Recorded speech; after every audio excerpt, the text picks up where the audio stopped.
নমস্কাৰ সকলোকে স্বাগতম জনাইছোঁ আৰু আজিৰ বিশেষ এটা ভিডিঅ' আপোনালোকলৈ আগবঢ়ালোঁ।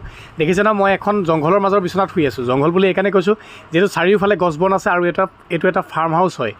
কিছুদিন আগত মই আপোনালোকক এটা ভিডিঅ' আগবঢ়াইছিলোঁ আৰু সেই ফাৰ্ম হাউচখনলৈ আজি মই পুনৰ আহিলোঁ। দেখিছে 5টা মুৰ্গী চেলাই থোৱা আছে আৰু 6জন মানুহ আজি আমি স্বাধীনতা দিৱসৰ উপলক্ষে যিহেতু ভিডিঅ'টো যোৱাকালি আছিলে আমি সকলোৱে লগে ভাগে এসাঁজ খাওঁ বুলি আজি বহিলোঁ আৰু লগতে মোৰ কেইজনমান দাদা আছে ধুনীয়াকৈ চিনাকি কৰি দিম। আৰু আজি ফাৰ্ম হাউচটোলৈ আহিলোঁ। ফাৰ্ম হাউচৰ যিজন অনাৰ হয় যিজন মালিক হয় মোৰ ভাতৃপ্ৰতিম সেইদিনা তেখেত নাছিলে আৰু আজি তেখেতে স্বাধীনতা দিৱসৰ উপলক্ষে মোক ইনভাইট কৰিলে। তেখেতৰ আমন্ত্ৰণ ৰক্ষা কৰিলোঁ। সেইদিনাখনি মই আহিছিলোঁ আৰু সেইদিনাখনি ভিডিঅ'টো বনালোঁ, ইয়াতে বহিলোঁ খালোঁ। পৰিৱেশটো খুব বেছি ভাল লাগিলে। আপোনালোকক মই দেখাবলৈ চেষ্টা কৰিছিলোঁ সৰু ভিডিঅ'টোত।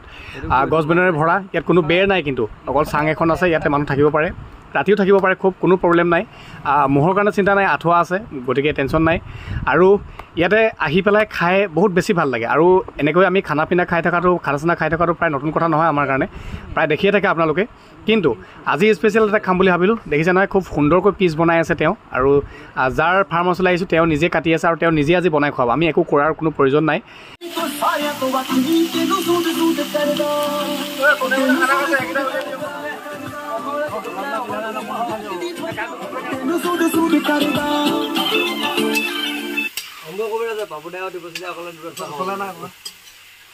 কেইদিনমান আগত এটা ভিডিঅ' বনাইছিলোঁ যে ফাৰ্ম হাউচত, আমাৰ লোকেল যিটো ফাৰ্ম হাউচ, আৰু সেই ফাৰ্ম হাউচত আজি আহিলোঁ। আমাৰ স্বাধীনতা দিৱসৰ উপলক্ষে আমাৰ এটা ধুনীয়া খানা আয়োজন।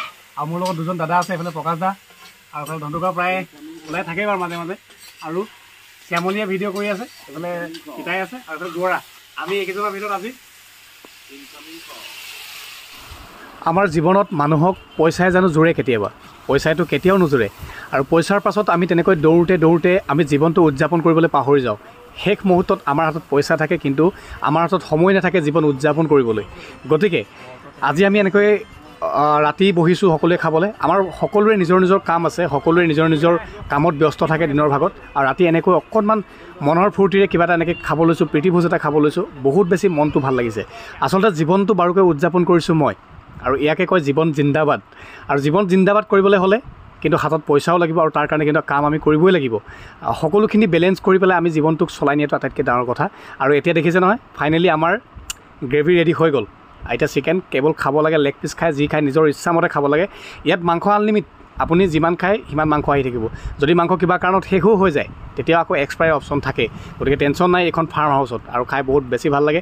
ফাইনেলি ময়ো খালোঁ আৰু মনৰ পৰাই সুখী হৈছোঁ। মানুহে আচলতে সেইটো কাম কৰিব লাগে যিটো কাম কৰিলে মনৰ পৰা মানুহ সুখী হয়। পুনৰবাৰ সকলোকে স্বাধীনতা দিৱসৰ শুভেচ্ছা জনাইছোঁ, যিহেতু ভিডিঅ'টো আমি যোৱাকালিয়ে কৰা আছিলে। আৰু এই যে দেখিছে এইজনে হ'ল আমাৰ ফাৰ্ম হাউচৰ মালিক, আৰু তেখেতৰ নিমন্ত্ৰণ আজি ৰক্ষা কৰি তেখেতৰ ফাৰ্ম হাউচত আজি উপস্থিত থাকিলোঁ। সঁচাকৈ বহুত বেছি ভাল লাগিলে। আৰু শেষৰ পৰ্যায়ে দেখিছে ভাত খাবলৈ সকলোৱে হৈ গ'ল। আৰু এই পোৱালিটোক আপোনালোকে দেখি থাকে, তাৰ নাম শ্যামল বৰুৱা, কিন্তু মই মৰমতে মাতোঁ শ্যামলী। আৰু সি ধুনীয়াকৈ ভাত বাঢ়ি আছে। সকলোকে ধুনীয়াকৈ লগে ভাগে শেষত ভাতকেইটা খাই আমি ঘৰমুৱা হ'ম। Happy independence day. ট্ৰেক্টৰ থালি আমাৰ এই ভাই, আমাৰ এই মৰমৰ মানে শ্যামলী থকা লাগে, টেনশ্যন নাই, ই চব যোগাৰ দি আছে। আপোনালোকে থেংক ইউ ভাই।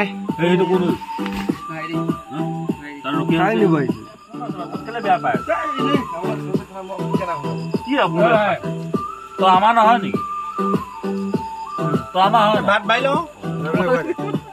লক্ষ্য প্লিজ, তুমি শেহতীয়াকৈ আহি দেখা দিয়া কাৰণে আমি চবেই সুখী হ'লোঁ। তেনেকুৱা সুখী হৈছেনে? প্ৰকাশটো সুখী হৈছেনে? ভাই তুমি শেহতীয়াকৈ আহি ওলালা, সুখী হৈছোঁ দেই আমি। তুমি ভাতকেইটা লোৱা, ভাত দিয়া ইয়াক, ভাত দিয়া। ভিডিঅ'টো আৰু বৰ বেছি দীঘলীয়া নকৰোঁ, ইমানতে সামৰিছোঁ। ভিডিঅ'টো চাই কেনে পালে জনাবলৈ নাপাহৰিব, কাৰণ এয়াই আমাৰ মৰম চেনেহ আৰু ভাতৃবোধ। সকলো ভালে থাকক সদায়, তাকে কামনা কৰিছোঁ। ধন্যবাদ। 7 বিঘামান হাল বাই অহাৰ পিছত